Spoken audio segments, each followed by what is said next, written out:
अगर भारतीय जनता पार्टी चाहती तो एक उम्मीदवार उनका बनता, एक हमारा बनता।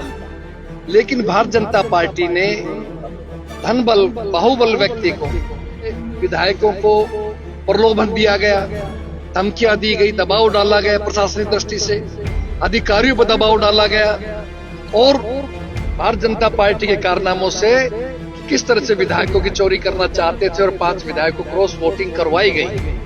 जिन्होंने क्रॉस वोटिंग की है उनके खिलाफ पार्टी की तरफ से सख्त एक्शन लिया जाएगा। यहाँ देखिए, अभय जी का जो फैसला है उनकी अपनी पार्टी है, उनको वही बता सकते हैं किस लिए कैसा निर्णय किया। लेकिन ये बात जरूर स्पष्ट थी, पहले कही गई थी कांग्रेस के द्वारा भी, कि अगर भारतीय जनता पार्टी या उसके समर्थित उम्मीदवार की कोई भी पार्टी मदद करेगी तो भाजपा की बी टीम कहला दे। चुनाव हुआ राज्यसभा का, 1 सीट आपकी, 1 सीट बीजेपी की, पहली प्रतिक्रिया। देखिए, कांग्रेस पार्टी ने हमारे नेता आदरणीय राहुल गांधी जी ने और हमारे अध्यक्ष आदरणीय खड़गे साहब ने कांग्रेस पार्टी की तरफ से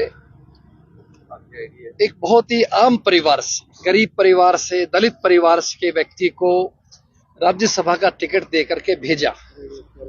और कांग्रेस और बीजेपी चाहते, अगर भारतीय जनता पार्टी चाहती तो एक उम्मीदवार उनका बनता, एक हमारा बनता।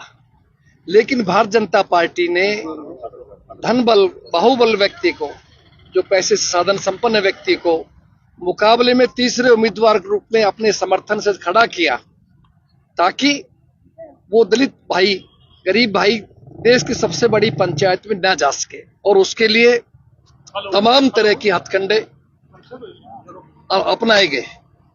आपने देखा किस तरह से विधायकों को प्रलोभन दिया गया, धमकियां दी गई, दबाव डाला गया, प्रशासनिक दृष्टि से अधिकारियों पर दबाव डाला गया। और जो हम कांग्रेस पहले कहती थी कि लोग ऑपरेशन लोटस करते हैं, कहीं सरकार चोरी करते हैं, कहीं वोट चोरी करते हैं, जो पूरा आंदोलन चला पूरे हरियाणा में।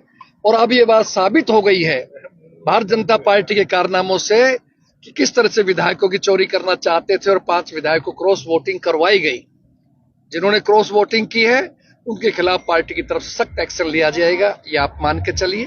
लेकिन मैं साथ के मौके के ऊपर अपने तमाम विधायक साथियों का, हमारे प्रभारी आदरणीय श्री बी के हरिप्रसाद जी का, हमारे सीएलपी लीडर आदरणीय श्री भूपेंद्र सिंह हुड्डा साहब का, हमारे शेड्यूल सी मेंबर भाई दीपेंद्र जी का, भाई सुरजेवाला रणदीप जी का, बहन शैलजा जी का, तमाम हरियाणा के सभी समस्त जो वरिष्ठ नेतागण हैं, उन सभी का आभार प्रकट करता हूं, धन्यवाद करता हूं। सबने अपने अपने तरीके से पार्टी की मदद की। जीत हुई है, लेकिन आपको नहीं लगता कि थोड़ा सा विचार करने की जरूरत है कि आपकी पार्टी के अंदर ही 5-5 विधायक?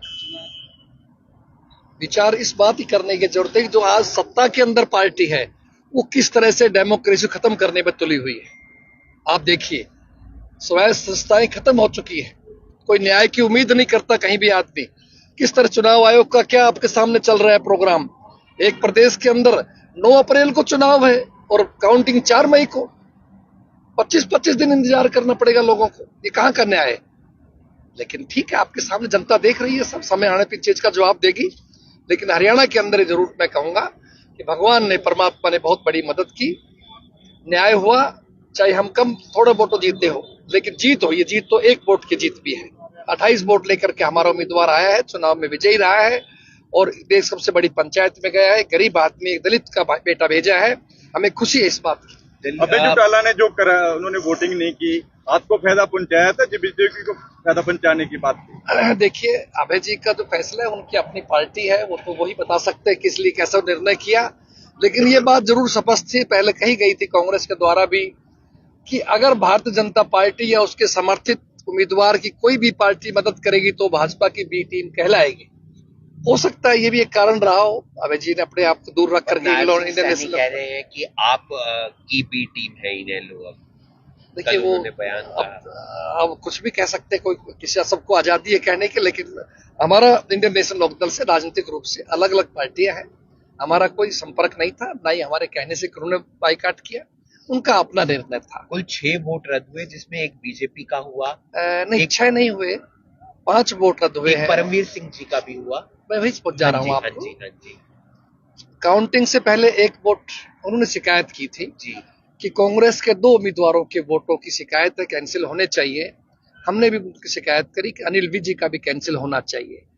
प्रिजाइडिंग ऑफिसर, रिटर्निंग ऑफिसर जो है, उन्होंने कहा अनिल विज जी का वोट ठीक है, भरत सिंह बेनीवाल जी का भी ठीक है, परमवीर जी का गलत पाया गया। फिर भी उन्होंने अपने सारे views election commission of India को भेज दिया। ईसीआई की तरफ से बाद में देर रात को रिपोर्ट आई 10, साढ़े 10, 11 बजे कि एक वोट कैंसिल माना जाए, 2 वोट ठीक पाए जाए। तो इसलिए एक वोट वो, और पेटी खुलने के बाद में 3 वोट कांग्रेस के कैंसिल किए गए और 1 वोट फिर भारतीय जनता पार्टी का भी कैंसिल हुआ। तो इस तरह से आपको नहीं लगता टोटल 5 कि वोट कैंसिल हुए। ये जो 3 वोट कैंसिल हुए वो गलती हो गई या जानबूझकर गलती हो गई? नहीं, मैं ये समझता हूं कि चारों वोट जो कांग्रेस कैंसिल किए गए वो कैंसिल के लायक नहीं थे। मैंने खुद वीडियो देखी है परमवीर जी की, आप स्वयं भी पत्रकार साथी है, देखना, कहीं कोई मिस्टेक नजर नहीं आ रही। वो अपना वोट डालने के बाद में भूपेंद्र सिंह हुड्डा जी जो बैठे हुए थे हमारे एजेंट के रूप में, उनको दिखाने का नियम होता है, दिखाने गए हैं और उसके बाद में उसको मोड़ के वापस लाए हैं। मैं तो खुद आश्चर्य कर रहा था कि किस आधार पर कह रहे सीक्रेसी लीक हो गई। लीक तो ये होती है कि आपको दिखाया जाए, देखो जब तो सीक्रेसी लीक है। लेकिन पता नहीं, मैं समझ नहीं पाया। हमने तो इस बात का विरोध किया कि ऐसा नहीं होना चाहिए, लेकिन चलो खैर उस पर तो आगे कार्रवाई करेंगे, अपने साथियों से बात करके लीगल टीम से हम क्या कर सकते हैं।